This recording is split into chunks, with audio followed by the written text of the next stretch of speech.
জায়গাটা দেখো কি সুন্দর জায়গাটা। আর এইখানে দীঘাতে তোমরা যেই টাইমেই আসো না কেন ভিড় এরকম দেখতেই পাবে। কম্পার্টমেন্ট পুরোপুরি ফাঁকাই হয়ে গেছে। পাহাড়িয়া এক্সপ্রেসে ফাইনালি পৌঁছে গেলাম দীঘা। তোমাদের বলবো ট্রেন জার্নি যখন করবে একদম নিংড়ে মুছড়ে নেবে।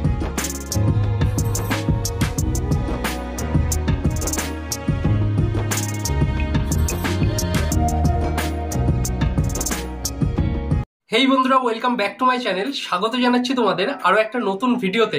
আগামীকাল আমি যাচ্ছি দীঘা। সকাল 7:50 হাওড়া স্টেশন থেকে আমার ট্রেন আছে দীঘার উদ্দেশ্যে, পাহাড়িয়া এক্সপ্রেস। আগামীকাল সকালবেলা তেমন সময় পাবো না ভিডিওটা শুরু করার, তাই আজকে বিকেলবেলা ভিডিওটা শুট করে নিচ্ছি। এই ভিডিওতে আমি তোমাদের সম্পূর্ণ পাহাড়িয়া এক্সপ্রেসের জার্নি অভিজ্ঞতাটা শেয়ার করব। চ্যানেলে যারা প্রথম ভিজিট করছো অবশ্যই কিন্তু চ্যানেলটাকে সাবস্ক্রাইব করে পাশে থাকা বেল আইকনটা প্রেস করে রাখো পরবর্তী ভিডিওর নোটিফিকেশনের জন্য। তোমাদের সাথে আমি ভিডিওটা আবার কন্টিনিউ করব হাওড়া স্টেশনে পৌঁছে পাহাড়িয়া এক্সপ্রেসের সামনে থেকে। So let's go, enjoy this journey.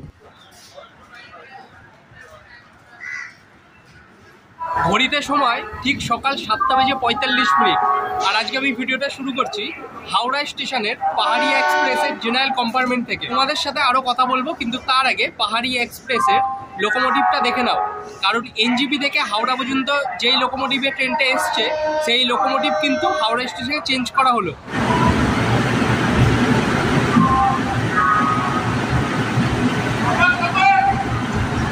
এই হচ্ছে পাহাড়িয়া এক্সপ্রেসের লোকোমোটিভ 30732, গাজিয়াবাদের লোকোমোটিভ এটা। এইবারে আমি তোমাদের এই পাহাড়িয়া এক্সপ্রেসে জেনারেল কম্পার্টমেন্টের সিট অ্যারেঞ্জমেন্টটা দেখিয়ে দিচ্ছি, দেখে নাও। আর এই হচ্ছে general compartment.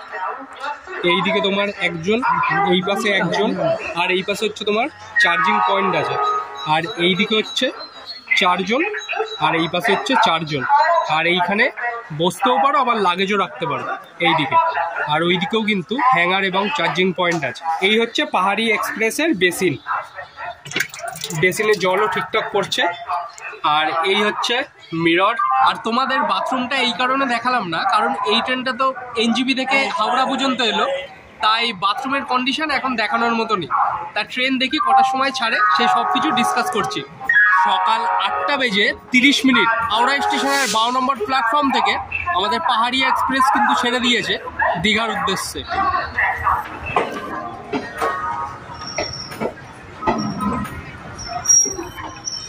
Bye bye Howrah. আমাদের ট্রেন ছাড়ার কথা ছিল হাওড়া স্টেশন থেকে সকাল 7:50, কিন্তু আমাদের ট্রেন ছেড়েছে সকাল 8:30। মানে অনেকটাই লেট করেছে। এই ট্রেনের দীঘাতে পৌঁছানোর কথা সকাল 11:55। এই ট্রেন কটার সময় দীঘাতে পৌঁছায় সবকিছু তোমাদের সাথে শেয়ার করব। আর যদি এই ট্রেনের ভিড়ের কথা বলি, ভিড় কিন্তু তেমন নেই পাহাড়িয়া এক্সপ্রেসে, কারণ পাহাড়িয়া এক্সপ্রেসের আগেই তাম্রলিপ্ত এক্সপ্রেস থাকে হাওড়া থেকে, তা সেইটাতে কিন্তু মোটামুটি ভিড় হয়। পাহাড়িয়া এক্সপ্রেসের ব্যাপারটা হয়তো অনেকেই জানে না, কারণ ভিড়টা হয়তো পাহাড়িয়া এক্সপ্রেসে কমই আছে। তার সামনের দিকে যদি ভিড় হয়, যা যা এক্সপিরিয়েন্স হবে সবকিছু তোমাদের সাথে শেয়ার করব। পাহাড়িয়া এক্সপ্রেস ভ্রমণপ্রেমী মানুষদের জন্য অন্যতম একটি সুন্দর ট্রেন। এই ট্রেনটি নিউ জলপাইগুড়ি স্টেশন থেকে সপ্তাহের শুক্রবারে সন্ধ্যে 8:15 দীঘার উদ্দেশ্যে রওনা দেয় এবং দীঘা পৌঁছায় পরের দিন অর্থাৎ শনিবার সকাল 11:55। আপনারা এই ট্রেনটি ব্যান্ডেল স্টেশন থেকেও কিন্তু ধরতে পারবেন, কারণ ব্যান্ডেলে এই ট্রেন ছাড়ার কথা সকাল 6:25। হাওড়াতে পৌঁছানোর পর 20 মিনিট অপেক্ষা করার পর এই ট্রেনটি সকাল 7:50 দীঘার উদ্দেশ্যে রওনা দেয়। হাওড়া থেকে প্রায় 58 কিলোমিটার ডিস্টেন্স কভার করার পর আমি এসে পৌঁছেছিলাম মেচেদা স্টেশনে। আর মেচেদা থেকে কিন্তু ট্রেন ছেড়েও দিয়েছে। মেচেদা সম্বন্ধে যদি বলি, মেচেদা স্টেশনের কোড হচ্ছে MCA আর নাম্বার অফ প্ল্যাটফর্ম আছে 5টা। মেচেদা থেকেও কিন্তু তোমরা দীঘা লোকাল ধরতে পারবে। প্রতিদিন সকাল 8টার সময় মেচেদা থেকে দীঘা লোকাল ছাড়ে। আর মেচেদাতে বিখ্যাত হচ্ছে মেচেদার চপ। যারা মেচেদা থেকে আমার ভিডিওটা দেখছো তোমরা অবশ্যই জানিও যে তোমাদের এখানে চপ ছাড়া আর কি কি ফেমাস। মেচেদাতে প্রায় এই কম্পার্টমেন্ট থেকে অনেকেই কিন্তু নেমে গেছে, আর এই কম্পার্টমেন্ট এখন পুরোপুরি ফাঁকা বলতে পারো। তোমাদের কম্পার্টমেন্টটা দেখিয়ে দিচ্ছি। দেখো কম্পার্টমেন্ট পুরোপুরি ফাঁকাই হয়ে গেছে, আর কিছুক্ষণ পর তমলুক আসবে, তমলুকেও প্রায় অনেকেই নেমে যাবে এই দিক থেকে। সত্যি প্রকৃতি অনেক সুন্দর লাগে যদি তোমার মন সুন্দর হয়।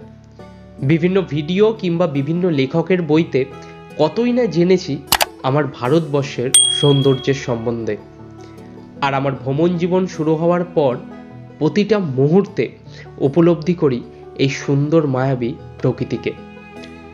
আমার ভারতবর্ষ আমার দেশ, আমার দেশের মাটি, সেখানকার মানুষ এবং বিভিন্ন ভাষা সংস্কৃতি সত্যি অনেক সুন্দর।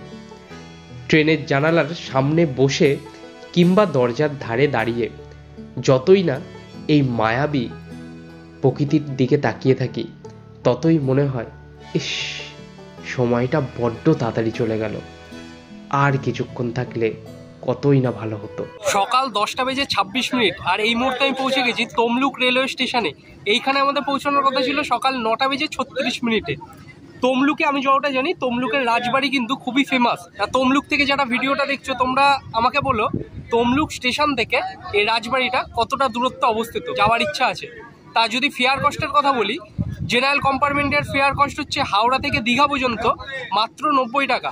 যেহেতু আমি কাকিনাড়া থেকে আমার টিকিটটা কেটেছিলাম, তাই আমার একবারে টিকিট মূল্য পড়েছে 105 টাকা। ভিড় যদি বলি, ট্রেনে কিন্তু ভিড় নেই বললেই চলে। তোমরা যারা প্ল্যান করছো যে শনিবারে দীঘা যাবে, আমি বলবো পাহাড়ি এক্সপ্রেসটা কিন্তু একটা অন্যতম সেরা অপশন দীঘা যাওয়ার জন্য। সময় 10:30, আর তমলুক স্টেশন থেকে আমাদের ট্রেন কিন্তু ছেড়ে দিয়েছে। আর তমলুক স্টেশনটা দেখো কতটা সুন্দর। তমলুক স্টেশন চারিপাশটা যত দূর দূর দেখবে শুধু সবুজ আর সবুজ চোখে পড়বে।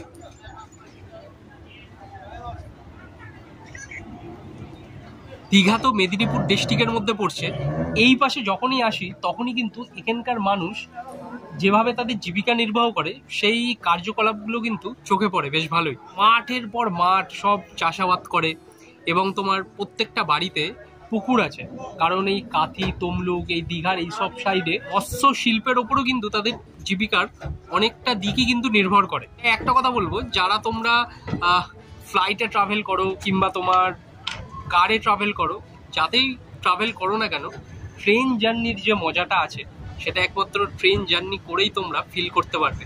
ঠিক আমার মতো এরম দরজার সামনে বসে প্রকৃতিটাকে উপভোগ করবে, তবেই না হবে ট্রেন জার্নি। তাই তোমাদের বলবো, ট্রেন জার্নি যখন করবে একদম নিংড়ে মুছড়ে নেবে ট্রেন জার্নিটাকে, যদি ট্রেন জার্নি তোমরা ভালোবেসে থাকো।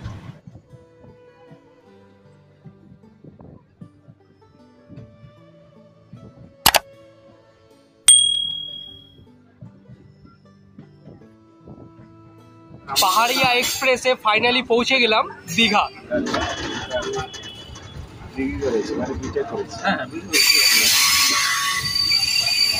Welcome to Digha.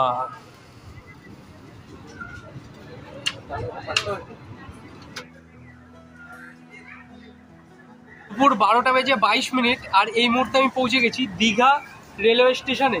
আর এইখানে দীঘাতে তোমরা যেই টাইমেই আসো না কেন, ভিড় এরকম দেখতেই পাবে। বিভিন্ন পর্যটক বিভিন্ন জায়গা থেকে আসে, আর এই ট্রেনটা বেসিক্যালি তোমার নিউ জলপাইগুড়ি থেকে আসছে, তাই বেশিরভাগ উত্তরবঙ্গ থেকে কিন্তু সব দীঘাতে বেড়াতে এসছে। দীঘা স্টেশনের বাইরে আসার পরেই তোমরা কিন্তু এরকম ভ্যান, টোটো সব কিছু সার্ভিস পেয়ে যাবে ওল্ড দীঘা এবং নিউ দীঘা যাওয়ার জন্য।